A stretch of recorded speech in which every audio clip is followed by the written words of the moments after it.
बिना extra tension लिए और बिना लॉन्ग प्रिपरेशन किए आज मैं आप लोगों को बताने वाली हूँ बीए के एग्जाम में पास होने की आसान ट्रिक। अगर किसी रीजन से आप लोगों ने अपने बीए के एग्जाम की तैयारी नहीं की है और आपको बहुत ज्यादा टेंशन है कि अब हम क्या करें, कहीं हमारा एग्जाम में बैक न लग जाए, और बैक लग जाता है तो आप जानते ही हैं कि दोबारा से अगले साल फॉर्म भरना पड़ता है और फिर से अपने सब्जेक्ट का एग्जाम देना पड़ता है, और ये टेंशन सबसे बड़ी टेंशन होती है।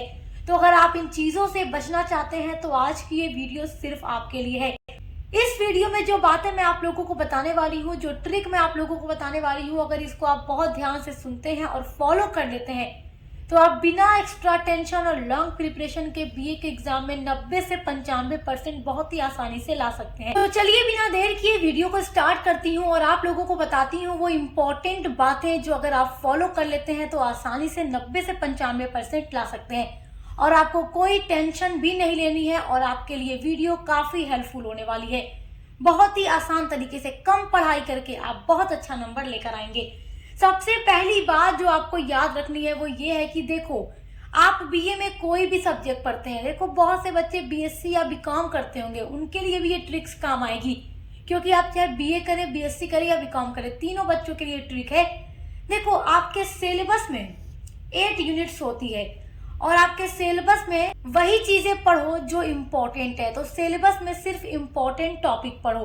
देखो, हर एक सब्जेक्ट में 6 से 8 टॉपिक ऐसे होते हैं जो हर साल एग्जाम में रिपीट होते हैं, तो बस उन्हीं को याद करो। देखो, अब आपके पास टाइम कम है और टेंशन भी ज्यादा है, तो उन इम्पोर्टेंट टॉपिक्स को ही केवल पढ़ो। अब वो आपको कैसे पता चलेगा कि बार बार ये टॉपिक एग्जाम में हमारा रिपीट होता है, तो ये कैसे आपको पता चलेगा? तो देखिए, आपके जितने भी चैप्टर्स दिए गए हैं सिलेबस के अंदर, उनकी मीनिंग जान लो, उनकी डेफिनेशन जान लो, कैरेक्टरिस्टिक्स जान लो, फीचर्स जान लो। और अगर आप पॉलिटिकल साइंस पढ़ते हैं, इकोनॉमिक्स वगैरह पढ़ते हैं, सोशियोलॉजी पढ़ते हैं, ये सब आपका सब्जेक्ट है, तो आप जो भी इम्पोर्टेंट राइटर होते हैं या सोशियोलॉजिस्ट यानी विद्वान स्कॉलर होते हैं, उनके बारे में पढ़ लो। जैसे पॉलिटिकल साइंस है, सोशियोलॉजी है, हिंदी है, इंग्लिश है, इसमें जैसे इंग्लिश में भी आप राइटर्स के बारे में जानते हैं, हिंदी में लेखक और कवि होते हैं, उनके बारे में पढ़ लो। उनके बारे में तो देखो, अगर आप पढ़े रहोगे तो आपका वहां से रिपीट होना ही होना है। तो जो इम्पोर्टेंट टॉपिक है अपने सिलेबस का वो पढ़ो। और देखिए, जो वीडियोस हम आपको प्रोवाइड करते हैं बीए के हर एक सब्जेक्ट की, उसमें हम वही टॉपिक आपको बताते हैं जो आपके सिलेबस का इम्पोर्टेंट टॉपिक होता है। तो पहली चीज तो आपको ये याद रखनी है, ध्यान में रखनी है, कम टाइम बचा है, तैयारी करना है। तो दूसरी बात जो आपको ध्यान में रखनी है वो है प्रीवियस ईयर मॉडल पेपर। इसका मतलब होता है 100% पास होंगे आप अगर आप प्रीवियस ईयर मॉडल पेपर देखते हैं। तो अगर आप पिछले 4 से 5 सालों के प्रीवियस ईयर क्वेश्चन पेपर को देखते हैं तो उनमें से 70% क्वेश्चंस रिपीट होते हैं एग्जाम में हर साल। तो वहां से आपको काफी आइडिया मिलेगा और आपकी वहां से तैयारी काफी अच्छी होगी। अब आपके मन में एक सवाल आ रहा होगा कि मैम, 4 से 5 सालों का ये प्रीवियस ईयर क्वेश्चन पेपर हमें मिलेगा कहाँ से? तो देखो, प्रीवियस ईयर क्वेश्चन पेपर के लिए कहा जाता है कि ये तैयारी सबसे मजबूत होती है अगर हम पिछले साल के पेपर को देख के करें, क्योंकि वहां से 70% क्वेश्चन हर बार रिपीट होते हैं 5 सालों के पेपर से। तो इसके लिए आपको टेंशन नहीं लेनी है। Success master point YouTube channel पर बीए के हर एक सब्जेक्ट का जो मॉडल पेपर आपके लिए अपलोड किया जाता है वो पिछले 4 से 5 सालों के प्रीवियस ईयर क्वेश्चन पेपर को देखकर अपलोड किया जाता है। तो जो भी हम आपके लिए लिखित मॉडल पेपर अपलोड करते हैं वो पिछले 4 से 5 सालों के पेपर को देखने के बाद जो क्वेश्चंस बार बार रिपीट होते हैं, इंपॉर्टेंट होते हैं, उस वीडियो में हम इंक्लूड करते हैं और आपको बताते हैं। तो आपको प्रीवियस ईयर पेपर को कलेक्ट करने की नीड नहीं है, बस आपको हमारे चैनल के साथ जुड़कर सब्सक्राइब करके पढ़ते रहना है। और जो हर एक सब्जेक्ट की वीडियोस हम अपलोड करते हैं, जो भी आप सब्जेक्ट पढ़ रहे हैं, उसके लिए आप उसी मॉडल पेपर की वीडियो हमारे चैनल पर देख लीजिए, आपकी तैयारी 100% हो जाएगी। तीसरी बात जो आपको अपने एग्जाम में याद रखनी है वो है आंसर को फॉर्मेट में लिखना है। आंसर को फॉर्मेट में लिखेंगे तो जो प्रेजेंटेशन होती है, प्रेजेंटेशन का मतलब मार्क्स फुल मिलेंगे। अब प्रेजेंटेशन क्या है? देखो, आप अपने आंसर को फॉर्मेट में लिखते हैं। देखिए, चाहे आपका आंसर भले ही एकदम सही ना हो, पर उसका फॉर्मेट स्ट्रांग होना चाहिए जो टीचर को काफी ज्यादा इम्प्रेस करता है और टीचर इससे बच्चों को पास कर देता है। अगर आपका जो क्वेश्चन पूछ रहा है उससे रिलेटेड आप आंसर बना बनाकर अपने मन से कुछ भी लिख दिए हैं उस टॉपिक से रिलेटेड, मतलब आपका आंसर एकदम राइट नहीं है, लेकिन आपका फॉर्मेट सही है। फॉर्मेट का मतलब क्या होगा कि जैसे कोई भी क्वेश्चन पूछे तो उससे रिलेटेड आप इंट्रोडक्शन लिखो। अगर आपसे क्वेश्चन पूछ दे कि भूगोल क्या है, भूगोल का अर्थ और उसकी प्रकृति लिखिए। तो आप पहले भूगोल का एक परिचय दीजिए, इंट्रोडक्शन, मतलब पहला पॉइंट आप इंट्रोडक्शन रख दो।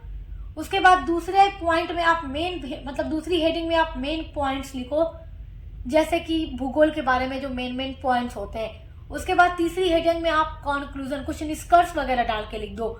समाजशास्त्र पूछ रहा है तो पहली हेडिंग परिचय दो समाजशास्त्र का, दूसरी हेडिंग में आप परिभाषा वगैरह एक दो विद्वान की लिख दो, तीसरी हेडिंग में आप उसकी प्रकृति लिख दो। इस तरीके से आप लिखोगे तो आपका जो फॉर्मेट होगा वो स्ट्रांग होगा। अब जैसे आपसे समाजशास्त्र के बारे में प्रश्न पूछ रहा है, आपने बस हेडिंग ऊपर डाल दी समाजशास्त्र का अर्थ, लिखते जा रहे हैं, कुछ वहां पर न पॉइंट्स है न कोई हाईलाइटिंग दिख रही है। हाईलाइटिंग का मतलब ये मत समझिएगा कि येलो वाला हाईलाइटर आपको एग्जाम में यूज करना है, नहीं, ब्लैक एंड ब्लू पेन का ही यूज करके आपको लिखना है। बस जो चीजें इंपॉर्टेंट लगती हैं उनको ब्लैक पेन से लिखकर इन्वर्टेड कॉमा में लिख दिया जाता है।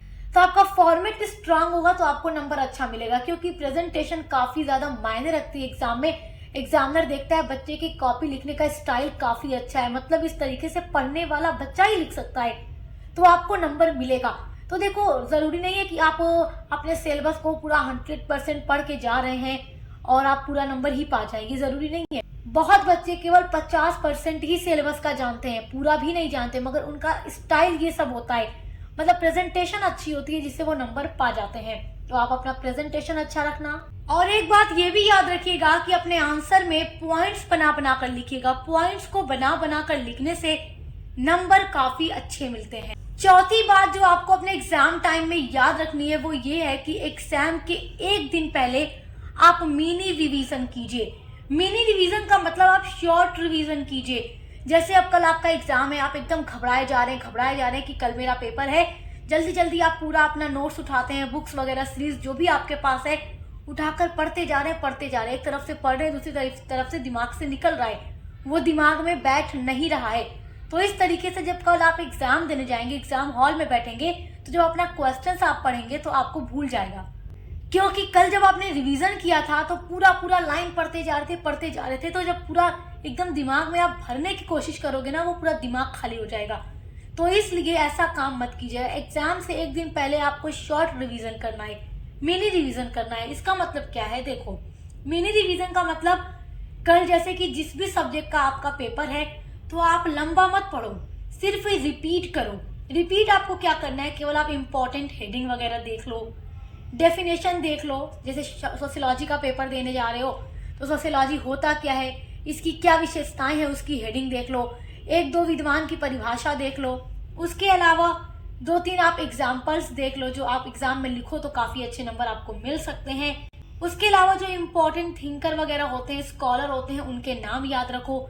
ये सारी चीजें आपको मेन चीजें याद रखनी है, क्योंकि मेन चीजें याद है तो एग्जामिनर अगर वो मेन चीजें आपकी कॉपी में देखेगा तो वो नंबर देगा। वो पूरा आंसर रीड नहीं करेगा आपका कि लॉन्ग आंसर टाइप क्वेश्चंस को आपने पूरा एकदम सही लिखा है या नहीं लिखा है। मेन चीजें आपको पता होनी चाहिए, वो आप अपनी कॉपी में लिखोगे तो आपको नंबर मिलेगा।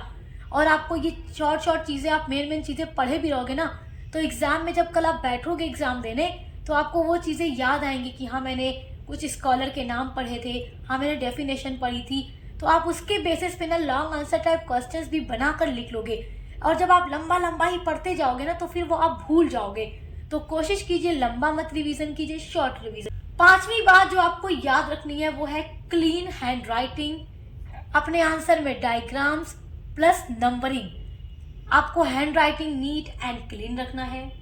ये सब इंप्रेशन बनाते हैं, जैसे कि आपकी हैंड राइटिंग है, डायग्राम्स है, तो ये सब आपको नंबर देने में मदद करते हैं। क्योंकि देखो, जब भी आप अपना आंसर लिख रहे हो, पहला पेज इतना खूबसूरती के साथ लिख दिया कि एग्जामिनर इंप्रेस हो गया। कहा जाता है ना, first impression is the last impression. आप पहला पेज एकदम गंदा काट पीट कर लिखे हो, गलत हो गया, ऐसे कट कर दिया है पहले ही पेज पे। अब आगे जाकर आप 4-5 पेज बाद खूब अच्छा लिखते जा रहे हो, मूड में आगे अच्छा लिख रहे हो, तो क्या एग्जामिनर आपको नंबर देगा? नहीं देगा। क्यों? क्योंकि पहला पेज ही आपने गोज माच करके लिखा है, मतलब इतना कट वगैरह किया है, तो कैसे नंबर देगा? राइटिंग अच्छी लिखो। लास्ट का पेज जो होता है ना, जब बच्चों के पास टाइम कम बचता है, आंसर ज्यादा होते हैं, तो एकदम मिला मिला के लिखते हैं, उस कंडीशन में नंबर नहीं कटेगा। क्यों? क्योंकि एग्जामिनर जानता है कि बच्चे के पास टाइम नहीं था, बट उसको याद था, उसने क्वेश्चन अटेम्प्ट किया है, छोड़ने की गलती नहीं की है, तो वहां नंबर नहीं काटेगा। अगर 10 नंबर का प्रश्न है, टाइम कम होने की वजह से आपने केवल छोटा छोटा ही लिख दिया है, तो भी आपको 10 में से 3 से 4 नंबर मिल जाएंगे। और आप स्टार्ट में ही गंदा गंदा लिख दोगे तो आपका नंबर कट जाएगा। तो हैंड राइटिंग अच्छी लिखो, डायग्राम्स बनाओ, जैसे कि लॉन्ग आंसर टाइप क्वेश्चंस में डायग्राम बनाओ। इस तरीके से डायग्राम वगैरह बनाना मैंने आपको सिखाया है, तो डायग्राम बनाइए, नंबर अच्छा मिलेगा। उसके अलावा छठी बात जो आपको याद रखनी है, सभी क्वेश्चंस को अटेम्प्ट करना है, भले ही वो आपको याद हो या ना हो। बना बनाकर पॉइंट्स में लिखते जाना है, लेकिन आपको लिखना है। भले ही आपको कोई क्वेश्चन नहीं आता हो, उसमें भी डेफिनेशन, एग्जाम्पल या रिलेटेड पॉइंट्स डालकर ही लिखना है। देखो, अगर आपका आंसर पूरा ब्लैंक है, आपकी कॉपी जहां पर आंसर लिखना है पूरा ब्लैंक है, तो आपका नंबर 0 होगा। क्या होगा? 0 होगा। लेकिन आप कुछ भी लिखी हो तो 2 से 3 नंबर मिल ही जाते हैं। तो कुछ न लिखने से बेहतर है कि कुछ लिख कर आओ। 0 पाने से अच्छा है कि 2 से 3 नंबर ही पाओ, क्योंकि एग्जाम में बच्चा 1 नंबर से फेल, 1 नंबर से पास भी हो जाता है। तो इसलिए क्वेश्चंस को छोड़ने की गलती मत कीजिएगा। सो माय डियर स्टूडेंट्स, अगर आप क्वेश्चंस नहीं छोड़ोगे तो देखो एग्जामिनर क्या करेगा, आपके आंसर को काउंट करेगा। जैसे अगर आपसे कहा जा रहा है कि आपका जो पेपर दिया गया उसमें 20 क्वेश्चन है और कम से कम आपको वैसे पूरा 15 क्वेश्चन अटेम्प्ट करना है, आप 15 के बजाय 14 करके आए हो, 13 करके आए हो या 10 ही करके आए हो, एग्जामिनर आंसर को काउंट करेगा 1 2 3 4। जब देखेगा अरे 15 क्वेश्चन के आंसर मिलने चाहिए, मुझे 10 13 12 इस तरीके से मिल रहे हैं, वो क्या समझेगा? बच्चा पढ़ने वाला नहीं था तभी छोड़ कर गया है। पढ़ने वाला बच्चा बना बना कर गलत ही लिखता है, कुछ तो लिखता है मगर लिखता जरूर है, ताकि एग्जामिनर जब आंसर काउंट करे तो उसमें कमी ना निकले। तो इसलिए आपको कोशिश करना है कि किसी भी क्वेश्चन का आंसर आप ना छोड़े। टाइम नहीं है, बना बना कर लिखिए। हाँ, मैंने आपसे कहा है ना कि लास्ट का पेज थोड़ा आपका गंदा भी लिखा जाएगा तो नंबर उतना नहीं कटेगा। स्टार्ट में आप गंदा लिखोगे तो नंबर कटेगा। तो इन बातों को फॉलो करके अगर आप लिखते हैं तो आपके एग्जाम में बहुत अच्छे से 95% आ जाएगा। क्योंकि देखो, कुछ बच्चे ऐसे होते हैं जो केवल स्मार्ट वर्क करते हैं, हार्ड वर्क नहीं करना चाहते। तो आप भी इस तरीके का स्मार्ट वर्क कीजिए। और बहुत बच्चे होंगे जो कहेंगे यस मैम हम तो हार्ड वर्क ही करेंगे, तो उससे अच्छा तो फिर कुछ है ही नहीं, क्योंकि हार्ड वर्क करेंगे तो नंबर तो आना ही आना है। लेकिन अगर आप चाहें तो हार्ड वर्क के साथ साथ ही कुछ स्मार्ट वर्क भी कर लीजिए, जिससे आपको नंबर और भी अधिक मिल जाएंगे। तो ये है बहुत ही आसान 6 बातें जो आपको फॉलो करके अपने बीए के एग्जाम में अपना आंसर लिखना है, जिससे आपको मिलने वाला है पूरा का पूरा नंबर। और ऐसी वीडियोस के लिए आप हमारे चैनल को सब्सक्राइब जरूर कीजिएगा। और आपके बीए बीएससी बीकॉम का जो को करिकुलर पेपर होता है हर एक सेमेस्टर में, उस पर हम लगातार वीडियोस आपको प्रोवाइड करा रहे हैं। तो देखकर अच्छे से तैयारी करते रहिए। Best of luck. हम मिलते हैं अगली वीडियो के साथ।